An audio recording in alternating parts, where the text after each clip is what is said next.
2023 жылы Қадір түні қашан, қай күні, қалай және не істеу керек? Осы іспеттес сұрақтарға жауапты толық видеоны көру арқылы біле аласыз. 2023 жылы Қадір түні сәуір айына сәйкес келеді.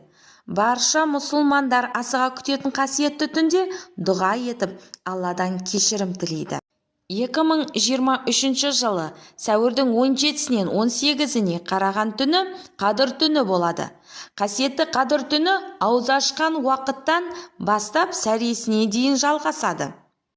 Мұсылман қауымы үшін ерекше орын алатын бұл түн туралы Құран кәрімнің Қадір сүресінде толық жазылған. 5 аяттан тұратын сүреде Құранның Қадір түнінде жерге түсірілгені жайлы айтылады. Сонымен қатар ол 1000 айдан да қайырлы болып есептеледі. Алланың бұйрығымен жерге түскен Жәбірейіл періште адамдарға қызмет етеді. Қадір түнінде жел соқпайды, айналада тыныштық орнап, жауын шашын жаумайды. Бұл түні жерге түскен періштелер тастан да көп болып, олар адамдарға дұға етуге жәрдемдеседі. Қадір түнін ұйқысыз дұға етіп құлшылықпен өткізген жөн. Ер адамдар мешітке барып парыз намаздары мен нәпіл қаза намаздарын жамағатпен бірге оқығаны жөн.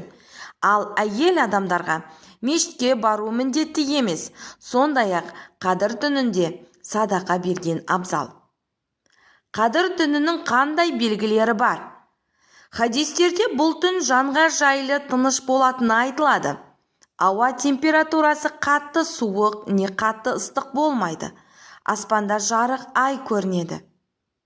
Қадір түнінде не істеу керек?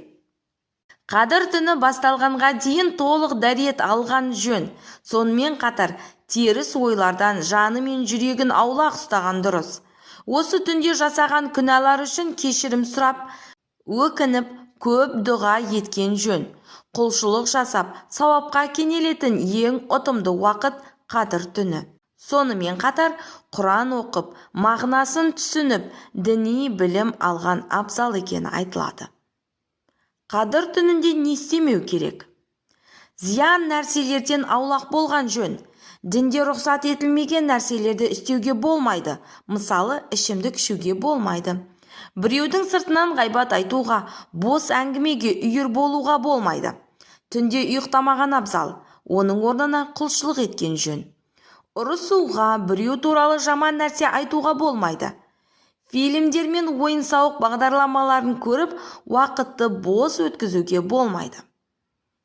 Қадір түнін қайда өткізуге болады? Бұл түнді үйде немесе мешітте өткізеді. Түнді жалғыз да жамағатпен де қарсы алуға болады. Қадір түнінде намаз, Құран оқылады. Сонымен қатар болашаққа жоспарлар құрылады. Өткен істер үшін кешірім сұралады.